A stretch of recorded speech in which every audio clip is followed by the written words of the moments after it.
사랑합니다. 사랑합니다. 오늘도 말씀 앞으로 나아오신 성도 여러분을 주님의 이름으로 환영하고 축복합니다.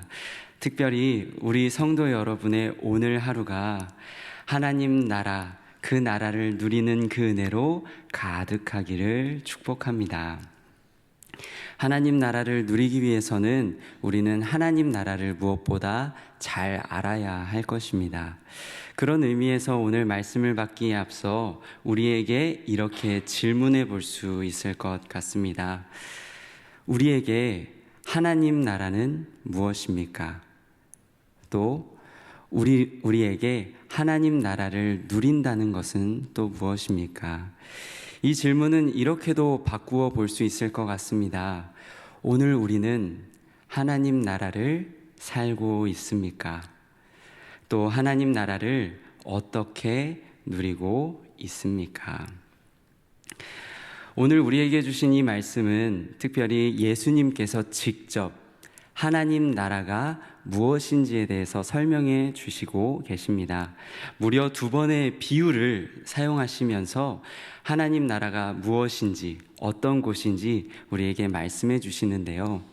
이렇게 예수님께서 직접 2번이나 반복해서 말씀해 주신다는 것은 이 새벽에 우리에게 주신 오늘 이 말씀이 참 중요하다는 뜻일 것입니다. 그러면 오늘 예수님께서 우리에게 주신 이 말씀, 하나님 나라는 도대체 어떤 나라일까요? 먼저는 우리가 오늘 이 나라를 알기 위해서 첫 번째로 우리 예수님께서 우리에게 어떻게 하나님 나라에서 대해서 설명해 주시는지 몇 가지 특징을 통해서 한번 살펴보고자 합니다. 첫 번째로는 하나님 나라는 이 땅에 속하여 있고 하늘에만 있는 것이 아니라는 것입니다. 오늘 우리의 삶과 긴밀하게 연결되어 있다라는 것입니다.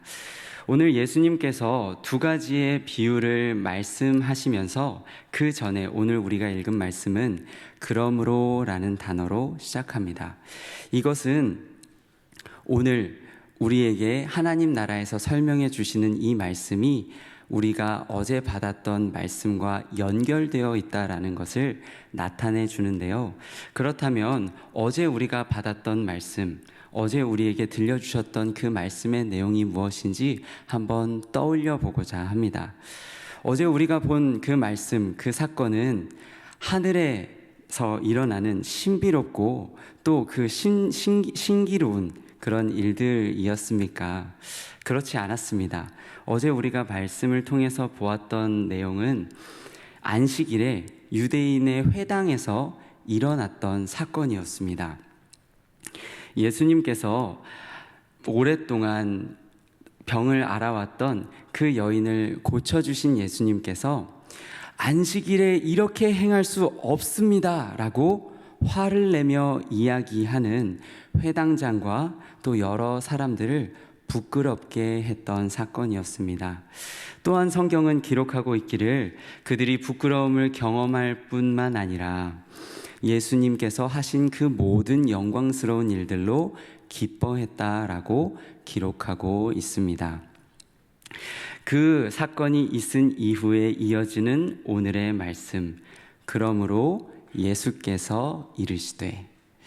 그렇다면 어제 우리가 보았던 사건과 오늘 예수님의 비유는 어떤 연관이 있는 것일까요? 그것은 바로 하나님 나라에 대한 2번째 특징, 이제 본격적으로 예수님께서 비유를 말씀하시는 오늘 말씀을 통해서 발견할 수 있습니다.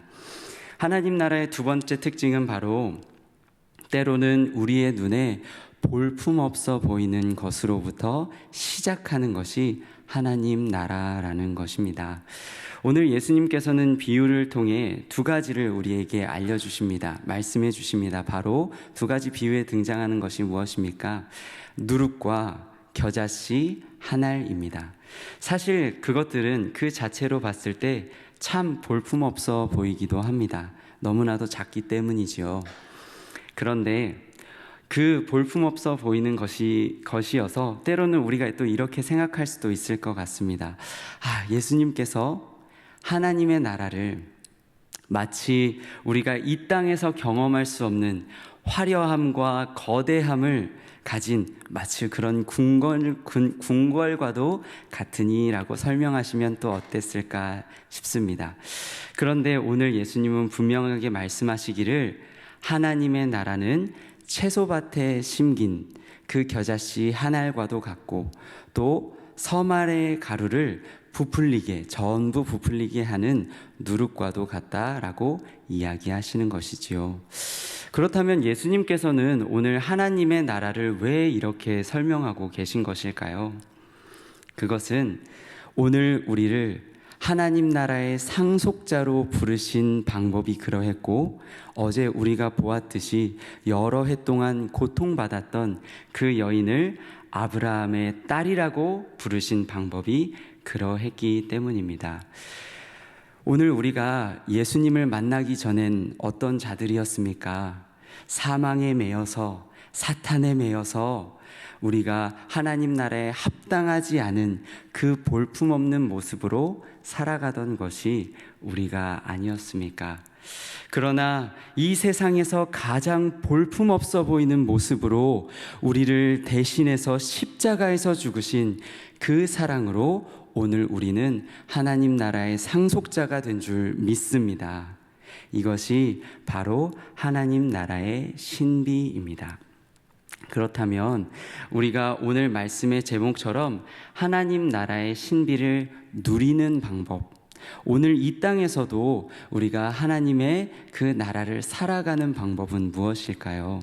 그것은 바로 또 우리가 마지막으로 살펴볼 하나님 나라의 특징 세 번째이고, 또 특별히 누룩 부스러기와도 같고 또 겨자씨 한 알이라고 이야기하셨던 이 이야기의 마지막 부분을 통해서 알 수 있을 것 같습니다. 하나님 나라의 마지막 세 번째 특징은 바로 풍성함입니다. 가지를 내고 새들이 깃들이게 하는 것이고 섬 아래 가루를 전부 부풀리게 하는 것입니다. 사랑하는 성도 여러분, 오늘 우리에게 깃들어야 할 사람은 누구입니까? 그리고 오늘 예수님께서 우리에게 주신 풍성함을 나누어야 할 사람은 누구일까요? 혹여나 많은 씨앗들 중에 가장 작아 보이는 내 자신 때문에, 또 그 누룩 부스러기와도 같아 보이는 내 자신에 집중하느라 하나님 나라의 신비를, 또 그 신비를 살아가는, 누리는 방법을 놓치고 계시지는 않은가 합니다. 말씀을 맺으려고 합니다. 사랑하는 성도 여러분, 오늘 우리에게 때로는 하나님 나라는 그 누룩 부스러기와도 같아 보이고 또 겨자씨 한 알처럼 보이기도 합니다.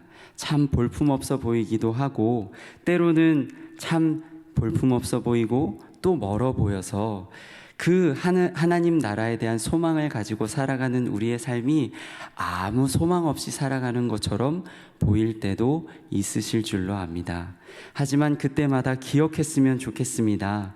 무엇보다 하나님의 나라는, 하나님이 우리에게 주신 하나님의 나라는 때로는 볼품없어 보이는 것으로부터 시작하고, 또 우리를 대신한 그 십자가의 사랑으로 오늘 우리에게 주신, 우리에게 임한 하나님 나라라는 것을 기억했으면 좋겠습니다.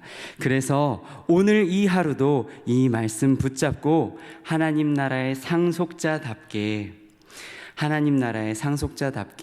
가지를 내어 다른 사람을 깃들이게 하고 예수님이 우리에게 주신 풍성함을 나눌 수 있는 우리 모두가 되기를 축복합니다.